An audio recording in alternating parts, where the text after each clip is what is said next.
ale bucu ina babi na mina vi ana me ya voni singani uang gore vi a oto mai ndanga una malabu e burre to mai na lo mai ito e Voreqe to ina wambau teni ua saparo te ina alo itu marau te ina singani ua ni sabayo ina lo mamuni liu ni maten tu munu siro mai no mo ronga ni tu tangi ni singani ua. I'm here today to talk about the future of the Fijian mahogany. But we can't begin by looking ahead without first acknowledging the history of this industry. As we all know, that history isn't all pretty. It's a long story marked by disappointment and scarred by corruption. With the money and machinery that has been poured into the industry over the decades, Fijian mahogany should be a highly demanded global commodity. But it is not. It's not yet anyway. We're still paying for many of the missteps made over the past few decades, namely the collapse of the Fiji Hardwood Corporation. I know our landowners are keen to put those years of disappointment and poor management behind them, as we all are. But if we don't take on the lessons from that history, we are doomed to repeat past mistakes. And it is Fijian landowners and Fijian taxpayers who will suffer for that short-sightedness. Let me begin by saying this. I believe in this industry. I believe we can continue down the new path your management is charting, a path that sets our landowners towards profits, self-sufficiency, and sustainability. Even in a financial year, when Fiji is beset by the crushing economic challenges by COVID-19 pandemic, we have not seen the allocation to the Fijian Mahogany Trust fall by a single dollar. Lots of ministries have seen cuts in the budget. My ministers and I have taken all taken pay cuts, but this industry's allocation has remained in full. But even with funding maintained, we all know solving the long-standing problems faced by mahogany growers cannot happen through a single allocation or over a single financial year. Only long-term fixes will suffice. I know I don't need to emphasize the importance of long-term planning to anyone in the business of growing mahogany.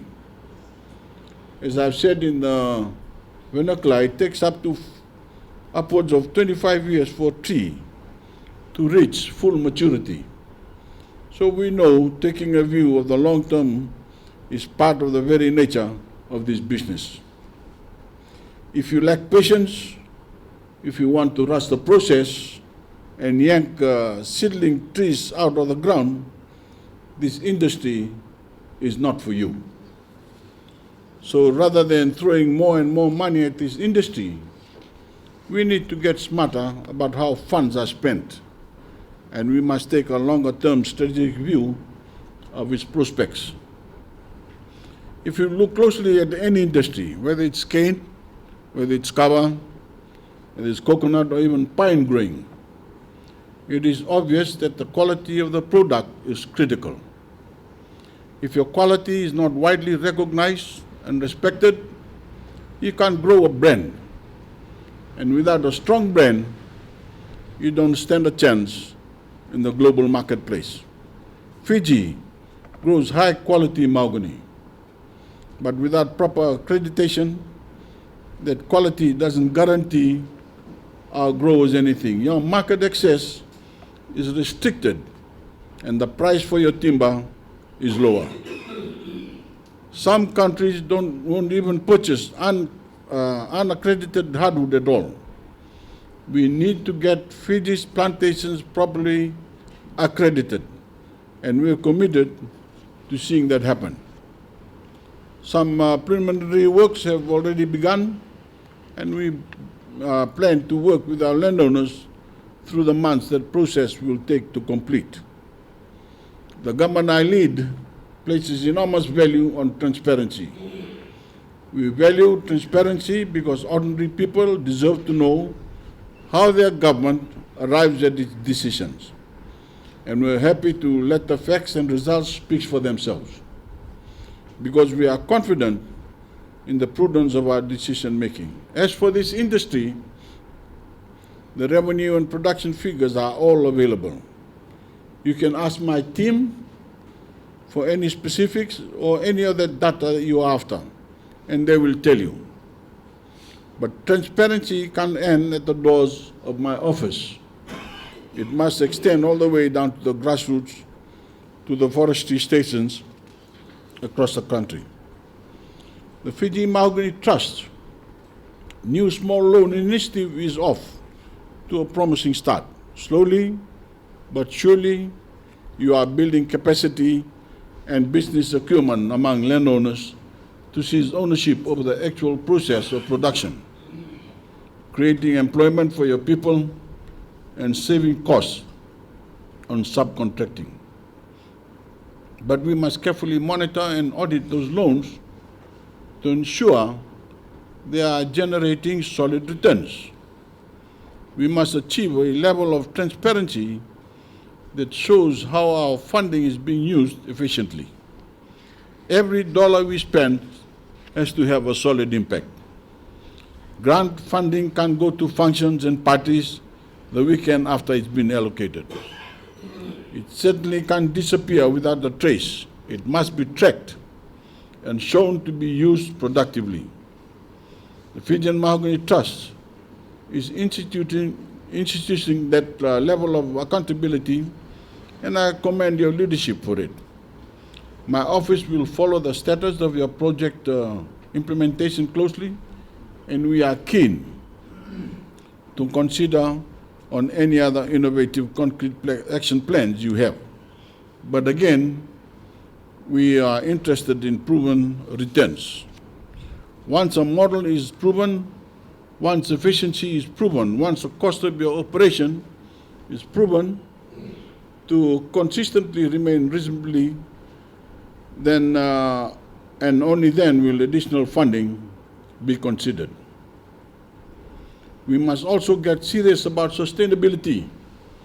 If we focus only on felling trees and don't dedicate resources towards replanting, there will not be a Fijian mahogany industry a generation from now. When it comes to any agro-industry, sustainability and profitability are one and the same.